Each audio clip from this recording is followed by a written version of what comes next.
Alright guys, welcome again. This is King's Bread TV.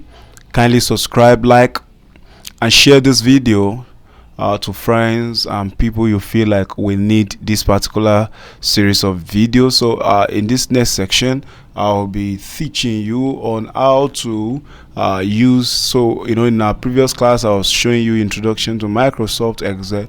So this time around we are going to take it bit by bit. I'm going to be showing you on Home. Now we start with Home tab, and then we are just going to do this class very brief. I don't want my video to be long like that of the earlier.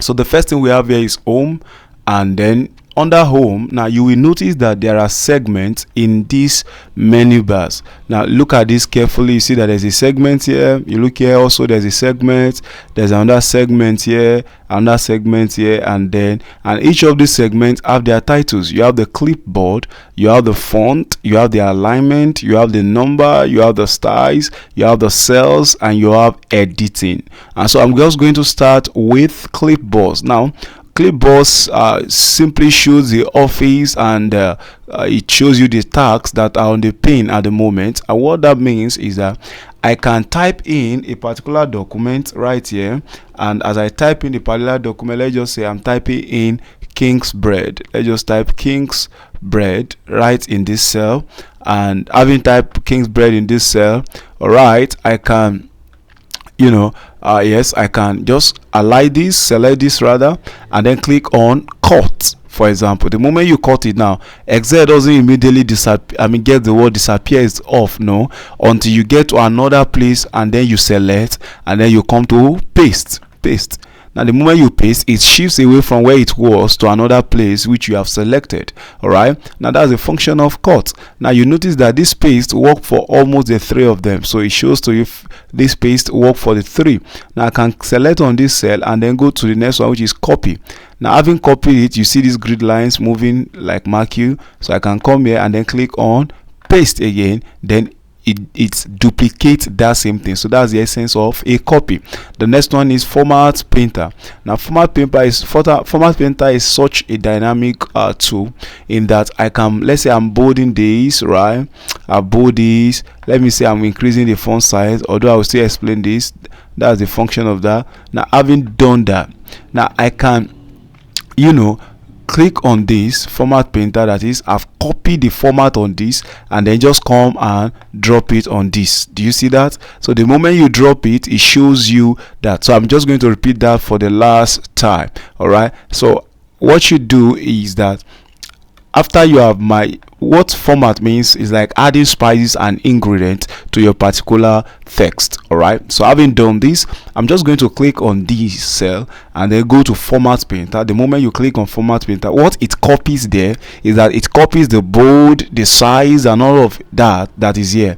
And then the moment you click on this cell, it applies same effect that was here to this, and that's how we get that. So I hope you understand. Kindly click on the subscribe button right now, like this video, and share it to your friend. Please do that, post it on your status, and tell your friends about my channel. Thank you. The next one is font. So the next one that we have is font. Under font, now this is very critical to your data processing or data analysis or whatsoever you'll be doing on Microsoft Excel or anywhere at all. Now, so the font phase, the first thing I'm going to talk about there is always on the font. Now, and literally we call it font phase at times because there are different kinds of font there. So the first one there, you have the Cambria here, we have the Calibri, which I just used. But oftentimes almost all the fonts are always in alphabetical order, so you can just come here and make use of anyone you like. So for this, I'm just going to choose this. Wow, I like this, right? So the next one there is the font size. These two things are very critical. Normally your font size should be between 12 and 14. It shouldn't be less than that, all right, except for some cases where you needed to reduce it and just so that it can occupy the space you have. But often it's always good to have it in 12 or you have it in 14, except what you are doing is the heading of that particular table or cell or data you are trying to gather. All right, now so that's that on size. Now whereas this big A, big capital letter A and small letter A. This small letter talks about decrease font size. The other one talks about increase font size. All right, as I bring this video to close very quickly, the next thing that I want to talk about is, you see bold, B there stands for bold, which can be used, you can use Control B to do that. All right, the moment you select a cell and click on bold, it's been bolded, it comes up thicker and better. And then another one there is italize, which is Control I. As it is now in that cell, I can click on this and then you have a slant form. Can you see that? Very good. I can also underline, so you can see that I've underlined that. Again, whereas beside that underline you can see an arrow there. What that arrow means is that there are still different kinds of underline method inside, so I can just come inside and then just find it. Okay, I want it to be double underline, so it will give you double line. Can you see that? That's interesting, right? Is it not? It's interesting. Now the next thing there is regarding the bottom border, borders entirely, just call it border.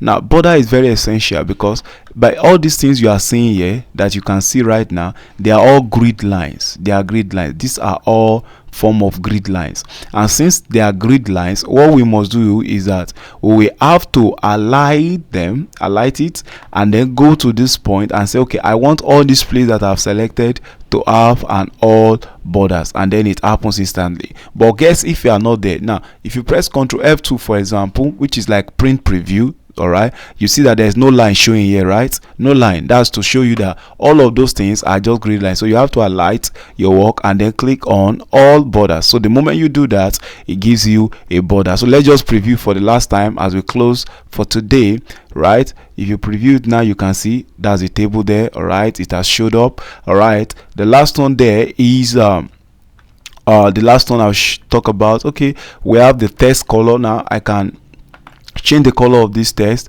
let's say to red for example. You see that? And then I can also fill color, that is fill that particular cell, and let's say I'm filling that with black for example. Can you see that? So that's the function of that. So I'm going to see you in the next video. Kindly like and subscribe to this channel. Like you, and God bless you as you subscribe and share to your friends. Thank you.